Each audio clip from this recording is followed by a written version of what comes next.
Well, today we hope to move the U.S. Chamber of Commerce into action. I want to thank Repower America, One Sky, and the business leaders who are here today for their leadership in education and action around the issue of climate change and in their support for and efforts to create a clean energy economy. We are here today not only to discuss the climate crisis, but also the economic crisis that New Hampshire families and businesses face every day. New Hampshire businesses will suffer if America does not transition to a clean energy economy, and in spite of this, the U.S. Chamber of Commerce refuses to be a constructive voice for the best way to make this change. Now, with the representative from the U.S. Chamber of Commerce speaking in Manchester tomorrow, we're calling on him and the Chamber to represent the best interest of New Hampshire businesses and support clean energy legislation. What we know today about climate change is different than what we knew yesterday. And what we will know tomorrow will be richer and deeper than today. This is viewed by some who do not understand the process of science as uncertain, and it's used by others to mislead and to forward their own individual or organizational agendas. But in fact, this is the beauty and strength of science. New studies bring new questions. New studies give us a clearer and more detailed picture, and as a result, we gain greater understanding of this complex issue. The science is clear on climate change, and the release of massive amounts of CO2 into the atmosphere by the burning of fossil fuels is the primary problem that we must address. New Hampshire citizens, businesses, municipal and state governments are all taking steps towards a sustainable energy future. The time is now for the U.S. Chamber of Commerce to participate in the solutions we need to address in terms of climate change by supporting a clean energy economy and by supporting clean energy legislation. So as I said, I'm Jim Grady, and I'm the founder and CEO of Lightech here in New Hampshire. For more than 20 years, Lightech has been building energy efficiency projects for certain and quick financial savings.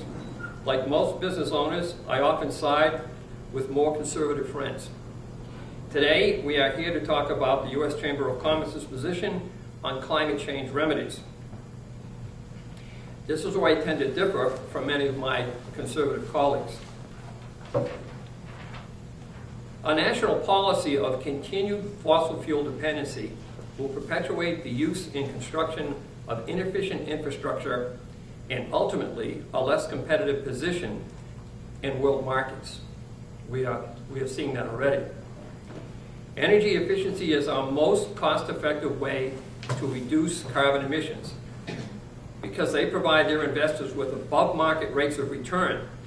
In fact, this is what makes efficiency a good business.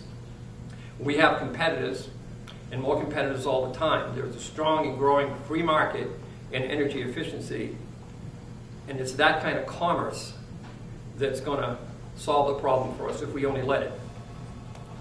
The decoupling of GNP and carbon emissions can be achieved in ways that do not destroy economics. It's generally been the fear for a long time that many in business are fearful that if electricity prices and fossil prices go up, it'll be the end of them. Anyway, the Chamber's report, Prospects for Copenhagen, shows a real progress since a big part of the business community is no longer hung up on denying the causes of climate change, but more on the cost of managing it. The U.S. Chamber has a good grasp of the levels of difficulty associated with managing the cause and cost of global climate change. But the Chamber has seriously lowballed the capacity of my industry and clean energy producers to dramatically increase the use of off-the-shelf, high payback technologies to achieve significant cost savings in the major pollution reductions called for by scientists. My company is part of America's growing energy services industry. We work hard every day identifying cost-effective opportunities for increased energy efficiency for our customers. This is a growth industry hampered mostly by access to capital. We all have that problem now because of this inconvenient recession. The Chamber and other business advocacy groups need to be further educated regarding the ways and means of energy efficiency Energy is sure to become a more expensive commodity.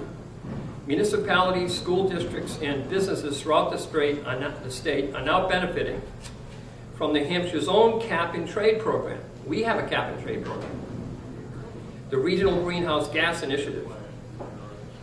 New Hampshire's cap-and-trade program is reducing energy costs, not increasing energy costs, reducing energy costs.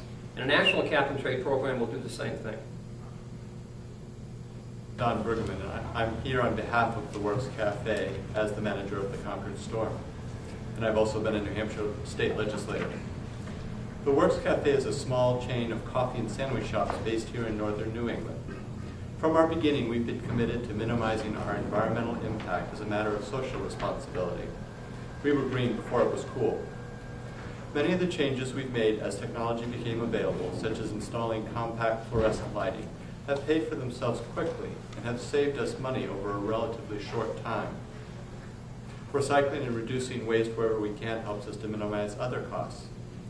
And some of what we do, such as sourcing local and more environmentally sensitive food and paper goods, can occasionally cost a bit more. But taken together, this tangible commitment to doing right in the communities in which we operate has earned us a loyal following. Contrary to being a burden, it's one of the elements that has allowed us to thrive. There's so much more we'd like to do, but are constrained by technology that's currently available. And that's where this shift to a greener, more renewable energy economy can really blossom. By eliminating the incentives for the use of carbon-based fuels and applying them to the development of greener technologies, we can begin to step into a more sustainable energy future. The good news is that this approach plays to our collective strengths. Here in New Hampshire and in America in general, we've always been innovators. Whether it's political or technological innovations, Americans have from the beginning been consistently at the forefront. It's who we are, and it's been the genius of America. It hasn't always been a smooth ride, and there were times that it seemed as though we might fail, but in the end we did prevail. And we did it because we thought we could, because of that American can-do attitude. Through my experiences as a businessman and a legislator, I know a bit about the tough decisions that present themselves almost every day. And sometimes those choices require a new way of thinking that can be a little scary. But I also know that when an opportunity presents itself, either you can seize it or someone else will. Our theme here, as you may be able to detect, is we're representing three different types of businesses in the state. An energy-consuming business, a business that is producing energy through use of efficiency, i.e. in this building, and what we call the larger business, Pax World Fund. I'm here to, again, read a statement from Joe Keefe, President and CEO. And I won't read the whole statement because you'll get it in the press release. Pax World manages about $2.4 billion in mutual fund assets. It follows a sustainable investing approach in selecting the companies in which it invests. And it's done a great variety of things to become a leader in moving publicly traded companies toward energy sustainability. For example, Pax World signed on to a letter that went to 14 companies whose own policies with regard to climate change were markedly different from the Chamber of Commerce.